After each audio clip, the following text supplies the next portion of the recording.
إن الحمد لله نعمده ونستعينه ونستغفره ونعوذ بالله من شرور أنفسنا ومن سيئات أعمالنا من يهده الله فلا مضل له ومن يضلله فلا هادي له ونشهد أن لا إله إلا الله وحده لا شريك له ونشهد أن محمدا عبده ورسوله أما بعد أعوذ بالله من الشيطان الرجيم بفضل بسم الله الرحمن الرحيم والله يريد أن يتوب عليكم ويريد الذين يتبعون الشهوات أن تميلوا ميلا عظيما صدق الله العليم.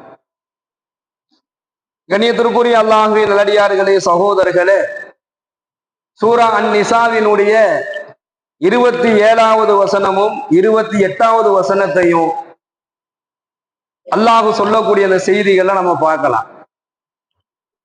வரக்கூடிய இந்த 2 வசனங்களில் அல்லாஹ் சொல்ல வரக்கூடிய செய்திகள் என்னன்னு சொல்லி நாம பார்த்தோம்னா, அல்லாஹ் சொல்றான், உங்களுக்கு எதையெல்லாம் நான் சட்டமாக வழங்கியிருக்கிறோனோ, எதெல்லாம் இஸ்லாத்துல சட்டமாக சொல்லப்பட்டிருக்கோ, நான் இஸ்லாத்தை பொறுத்த வரைக்குமே ஒரு அடிப்படையில் இருந்து அல்லாஹ் ஒரு விதியை நிர்ணயம் செஞ்சிருக்கான், ஒரு சட்டத்தை அல்லாஹ் நிர்ணயம் செஞ்சிருக்கான்.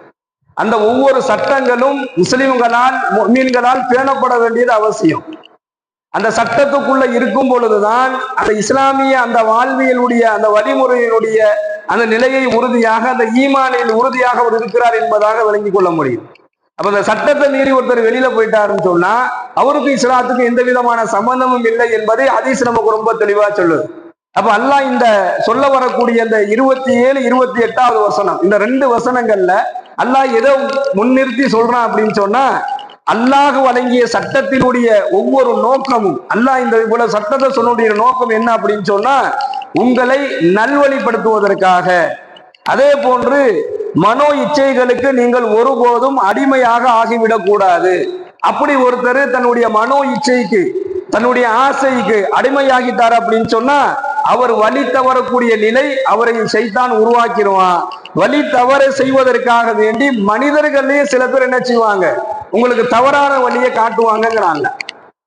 நீங்கள் வழி தவறுவதற்காக வேண்டிய, வழி தவறக்கூடிய சில தவறான வழிகளை மனிதர்களே உங்களுக்கு காட்டுவாங்க. அப்ப நீங்க என்ன செஞ்சிடாதீங்க, அவர்களுடைய விஷயத்துல நீங்க கவனமாக இருந்து கொள்ளுங்கள் என்பதாக அடுத்து வரக்கூடிய வசனத்தில், இந்த 27வது வசனத்துல அல்லாஹ் சொல்றான், வல்லாஹு யுரீது அன் யதூப அலைக்கும்.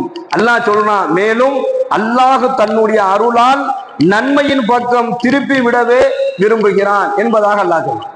வல்லாஹு யுரீது அன் யதூப அலைக்கும். அல்லாஹ் உங்களின் மீது விரும்புவதெல்லாம், யாரின் மீது?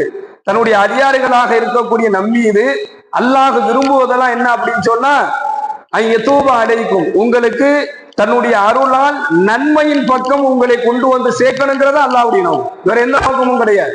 தன்னுடைய அடியார்கள் பாவத்தின் பக்கம் செல்வதை அல்லாஹ் விரும்பல, தன்னுடைய அடியார்கள் தீமையின் பக்கம் செல்வதை அல்லாஹ் விரும்பல. இன்னும் சொல்ல போனா, தன்னுடைய அடியார்கள் நரகத்திற்கு போகுவதை அல்லாஹ் விரும்ப மாட்டான். நரகத்திற்கு தன்னுடைய அடியார்கள் போகுவதையே அல்லாஹ் விரும்பல, அது அல்லாஹ்வுக்கு ரொம்ப பிடிக்காது. எப்படியாவது தன்னுடைய அடியார்களை நன்மையின் பக்கமும் சொர்க்கத்தின் பக்கமும் கொண்டு வந்து சேர்க்கணுங்கிறது தான் அல்லாஹ்வுடைய முழுமையான விருப்பம் என்பதை, தன்னுடைய விருப்பத்தை அல்லாஹ் சொல்றான். வல்லாஹு யுரீது அன் யதூப அலைக்கும், இதைத்தான் அல்லாஹ் விரும்புறான். அடுத்து வயுரீதுல்லதீன, இன்னும் உங்களில் கீழ்த்தரமான யத்தபிஊன ஷஹவாத்தி, அதாவது கீழ்த்தரமான மனோ இச்சைகளை பின்பற்றி நடக்கின்றவர்களோ அப்படின்னு அல்லாஹ் சில பேரை சொல்றான். வயுரீதுல்லதீன யத்தபிஊன ஷஹவாத்தி, தன்னுடைய உள்ளத்துல ஏற்படக்கூடிய கீழ்த்தரமான மனோ இச்சைகளை பின்பற்றி நடக்கக்கூடியவர்களும் இருக்கிறாங்க.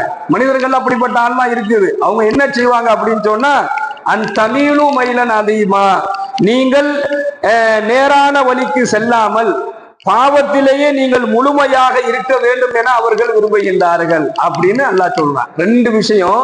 ஒண்ணு, அல்லாஹ் என்ன சொல்றான்னா, நான் உங்களை நன்மையின் பக்கம் கொண்டு வந்து சேர்க்கணுங்கிறத நான் விரும்புறேன். அதே போன்று உலகத்துல சில மனிதர்கள் இருக்கிறாங்க, அவங்க என்ன செஞ்சிருவாங்க, உங்களை கீழ்த்தரமான மனோ இச்சைகளை பின்பற்றி நடக்கக்கூடியவர்களாக அவங்க இருப்பாங்க. அந்த நபர்களிடத்துல நீங்க எச்சரிக்கையா இருங்க. இல்லை அப்படின்னு சொன்னா உங்களை முழுவதுமாக நேரான வழியின் பக்கம் செல்ல விடாமல் பாவத்துல கொண்டு போய் உங்களை விட்டுருவாங்க. நம்ம இன்னைக்கு பாக்குறோம்ல, இன்னைக்கு ரொம்ப சாதாரணமாக இஸ்லாமிய இளைஞர்களுக்கு மத்தியில, இஸ்லாமிய சமூகத்துக்கு மத்தியில இன்னைக்கு என்ன செய்யப்படுது? இந்த உலகத்தினுடைய முன்னேற்றம் என்னென்னமோ சொல்லி என்ன செய்யறான்? நாம விருப்பப்படுவதை செஞ்சுக்கணுங்கிறான். நம்ம விருப்பப்படுவதை செஞ்சுக்கணும். வாழ்க்கை என்பது ஒரு முறை தான், நம்ம நினைச்சதை அனுபவிக்கணும் என்பதாகலாம் திசை மாற்றப்படுவதை நம்ம பார்க்கிறோம். மூளைச்சலை இஸ்லாத்தை விட்டு வெளியே போயிடுவீங்க அப்படின்லாம் நான் பயப்படல.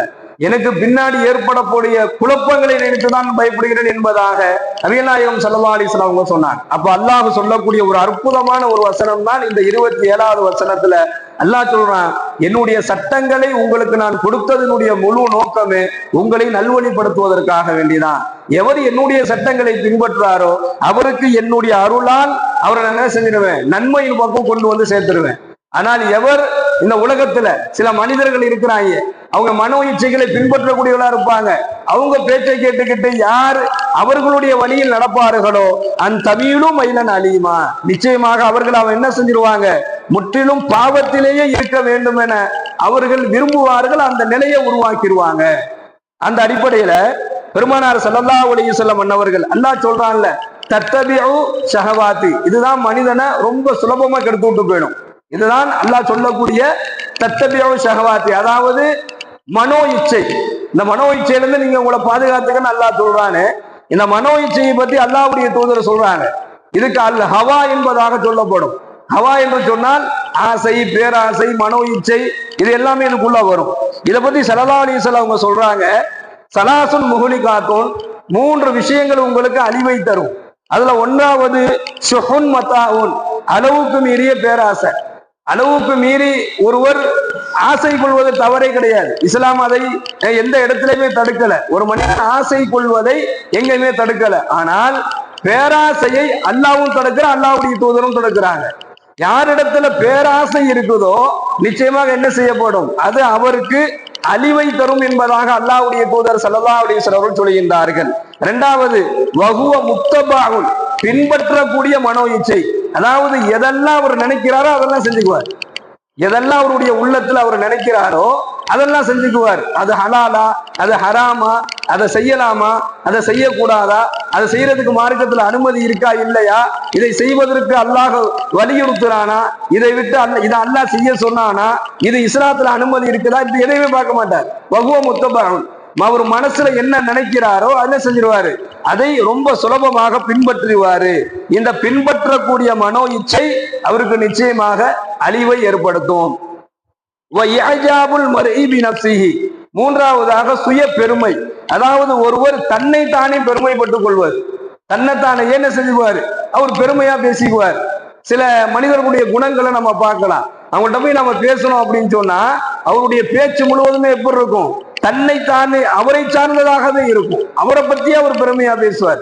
அவருடைய செயல்பாடுகளை பற்றி அவர் பெருமையா பேசுவார். இந்த சுய பெருமை நிச்சயமாக அழிவை ஏற்படுத்தும் என்பதாக நபிகள் நாயகம் ஸல்லல்லாஹு அலைஹி வஸல்லம் சொல்லி காண்பிக்கின்றார்கள்.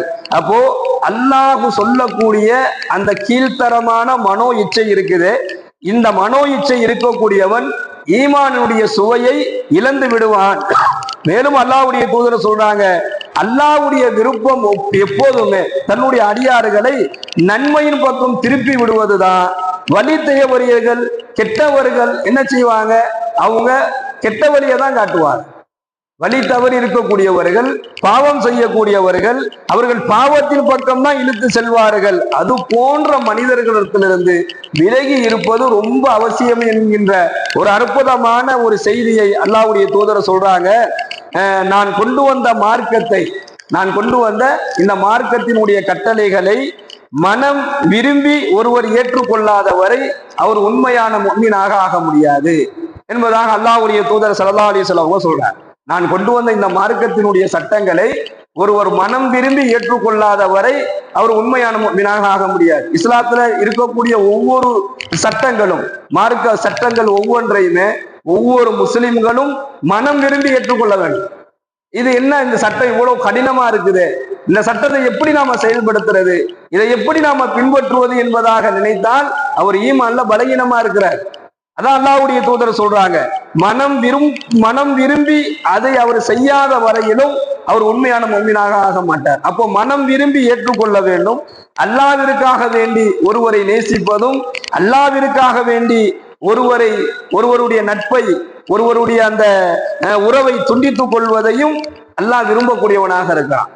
அப்போ எப்போ இது வரும் அப்படின்னு சொன்னா, நீங்க நல்லவர்களோடு சேர்ந்து இருந்து கொள்ளுங்கள். அல்லாஹ்வே ஒரு இடத்துல சொல்லுவான், யா அய்யுஹல்லதீன ஆமனுக்குள்ளாக வகூனு மஅசாதிகீன், ஈமான் கொண்டவர்களே நீங்கள் நல்லவர்களோடு இருந்து கொள்ளுங்கள், உண்மையாளர்களோடு நீங்கள் இருந்து கொள்ளுங்கள் என்பதாக அல்லாஹ் சொல்றான். அப்ப இந்த இடத்துல மனோ இச்சைகளை பின்பற்றக்கூடியவர்களோடு நீங்கள் ஒருபோதும் சேராதீங்க. அப்படிப்பட்ட ஆட்களை பார்த்தா நீங்க ஒதுங்கிடுங்க. அவன் பார்த்தா நானும் முஸ்லீம் தான், நான் எப்படி இருக்கிறேன், நீ எப்படி இருக்கிற என்பதாகலாம் வழி தவறக்கூடிய எல்லா விதமான நிலைகளையும் ஏற்படுத்தக்கூடியவன் இருப்பான். ஹலால் ஹராம் பேணுதல் இருக்காது, ஆனா வீடு முஸ்லீம் வீடா இருக்கும், வீடு முஸ்லீம் வீடா இருக்கும், அவன் குடும்பம் முஸ்லீம் குடும்பமா இருக்கும், பரம்பரையா முஸ்லீம் குடும்ப பரம்பரையா இருக்கும். ஆனா என்ன இருக்காது, மார்க்கத்தை பின்பற்ற மாட்டாங்க, ஹலால் ஹராம் பேணுதல் இருக்காது. கேட்டா இந்த உலகத்திற்கு தகுந்ததை போன்று நாம் வாழ கத்துக்கணும், நாம விரும்பியதை செய்யணும், அது நம்முடைய உரிமை என்பதாகலாம் ஏதோ ஒரு தவறான ஒரு செய்திகளை உள்ளத்துல விதைத்து இஸ்லாத்திற்கும் இஸ்லாமிய வாழ்க்கைக்கும் அல்லாஹ்வுடைய கட்டளைக்கும் சம்பந்தம் இல்லாத வாழ்க்கையில கொண்டு போய் விட்டுருவாங்க. இப்ப இப்படிப்பட்ட ஆட்கள்கிட்ட கவனமா இருக்கணும். அல்லாஹ்வுடைய தூதர் சொல்றாங்க, ஃபல்யன்துர் அஹதுக்கும் மை யுகாலில், யாரை தனக்கு நண்பனாக ஆக்கிக் கொள்கிறோம் என்பதில் நீங்கள் கவனமாக இருந்து கொள்ளுங்கள் என்பதாக சொல்றாங்க. அபுதாவுதுல 4833வது இலக்கம் வந்து ஹதீஸ் பதிவாகுது. நீங்க இந்த உலகத்துல ஒருத்தர்கிட்ட நீங்க சேர்றீங்க, ஒருவர் கூட நீங்க பழகுறீங்க, ஒருவர் கூட நீங்க பேசுறீங்க அப்படின்னு சொன்னா, ஃபல்யன்துர் அஹதுக்கும் மை யுகாலில், யாரை நீங்கள் உங்களுடைய நண்பனாக ஏற்றுக்கொள்கிறீர்கள் என்பதில் கவனமாக இருந்து கொள்ளுங்கள் என்பதாக சொல்றாங்க. நல்ல நண்பன் கஸ்தூரியை போன்றவன் என்பதாக பெருமானார் ஸல்லல்லாஹு அலைஹி வஸல்லம் சொல்றாங்க. நல்ல நண்பன் கஸ்தூரியை போன்றவன். அந்த கஸ்தூரியை பற்றி அல்லாஹ்வுடைய தூதர் சொல்லும் பொழுது, அந்த நண்பன் இடத்துல அந்த கஸ்தூரிய அவன்கிட்ட இருந்து என்ன செஞ்சுக்கலாம், நாம வாங்கிக்கலாம், இல்லைன்னா விலை கொடுத்து அதை வாங்கிக்கலாம். இல்ல அப்படின்னு சொன்னா அவன் பக்கத்துல போனோம்னா அதனுடைய நறுமணத்தையாவது என்ன செஞ்சுக்கலாம், நாம் நுகர்ந்து கொள்ளலாம். இதுல மூணுல ஏதோ ஒரு பிரயோஜனம் கிடைச்சிடும். ஒரு நல்ல நண்பன் என்பவன் கஸ்தூரியை போன்றவன். அந்த கஸ்தூரியை நம்ம வாங்கலாம், அல்லது விலை கொடுத்து வாங்கிக்கலாம், அல்லது அதனுடைய நறுமணத்தையாவது என்ன செய்ய முடியும், நம்மளால பெற முடியும். இவன் தான் நல்ல நண்பனுடைய அடையாளம். ஒரு நல்ல நண்பன்கிட்ட என்ன செய்ய முடியும், நல்ல கல்வியை கற்றுக்கொள்ள முடியும், ஒரு நண்பனிடத்துல நல்ல செய்திகளை கற்றுக்கொள்ள முடியும், ஒரு நல்ல நண்பனிடத்துல நல்ல வழியை நம்மளால பெற்றுக்கொள்ள முடியும். இதுதான் ஒரு நல்ல நண்பனுடைய அடையாளமாக கஸ்தூரியை அல்லாஹ்வுடைய தூதர் சொல்றாங்க. அதே போன்று ஒரு கெட்ட நண்பனினுடைய அடையாளத்தை பற்றி சொல்லும் பொழுது, நெருப்பில் இரும்பை எரிக்கக்கூடிய கொல்லனை போன்றவன் என்பதாக சொல்றாங்க. அவன் பக்கத்துல போனோம் அப்படின்னு சொன்னா நெருப்பினுடைய அனல் அடிக்கும். இன்னும் பக்கத்துல போனோம்னா அவன் ஆடையை அது எரித்து விடும். இல்ல அப்படின்னு சொன்னா அவனுடைய பக்கத்தில் சென்றால் துர்நாற்றம் ஏற்படும் என்பதாக ஸல்லல்லாஹு அலைஹி வஸல்லம் சொல்றாங்க. இது புகாரியில 5534வது இலக்கமாக ஹதீஸ் ஆகுது. ஒரு கெட்ட நண்பன் ஒரு இரும்பை எரிக்கக்கூடிய கொல்லனை போன்றவன். அவன் பக்கத்துல போனோம்னா எப்படி, ஒரு கொல்லனுடைய பக்கத்துல போனோம்னா எப்படி நெருப்பினுடைய அனல் அடிக்குமோ, அதே போன்று இன்னும் பக்கத்துல போனோம்னா அந்த நெருப்பு எப்படி நம்முடைய ஆடைகளை எரித்து விடுமோ, இன்னும் அவன் பக்கத்துல போனோம்னா அந்த கொல்லனுடைய உடலிலிருந்து ஒரு துர்நாற்றம் எப்படி வருமோ, இது போன்றவன் தான் கெட்ட நண்பன். எனவே நீங்கள் உங்களுடைய நண்பர்களை தேர்ந்தெடுக்கக்கூடிய விஷயத்துல யாரு கூட நாம இருக்கிறோம், யாரு கூட நம்ம பழகுறோம், யாரு கூட நாம் சேர்றங்கக்கூடிய விஷயத்துல நீங்கள் கவனமாக இருந்து கொள்ளுங்கள். அதுதான் அல்லாஹ் சொல்றான், மனோ இச்சைகளை பின்பற்றக்கூடியவர்கள் உங்களை முற்றிலுமாக பாவத்தில் கொண்டு போய் சேர்த்துருவாங்க. ஆனால் அல்லாஹ்வாகிய நான் அப்படி இல்லை, உங்களை என்ன செய்வேன், நேரான பக்கமும் நன்மையின் பக்கமும் உங்களை கொண்டு வந்து நான் சேர்த்து விடுவேன் என்பதாக இந்த 27வது வசனத்துல அல்லாஹ் சொல்லக்கூடிய ஒரு செய்தியை நம்ம பார்க்கிறோம். எல்லாம் வல்ல இறைவன் எந்த அடியார்களை தன்னுடைய அருளை கொண்டு அல்லாஹ் மன்னிப்பை வழங்கி நல்லவர்களாக ஆக்க வேண்டும் என்பதாக அல்லாஹ் விரும்பினானோ, அத்தகைய நல்லடியார்களுடைய கூட்டத்திலே எல்லாம் வல்ல இறைவன் நம் அனைவரையும் சேர்த்து வைப்பானாக. வாயில்தாவானா அல்ஹம்துலில்லாஹி ரப்பில் ஆலமீன்.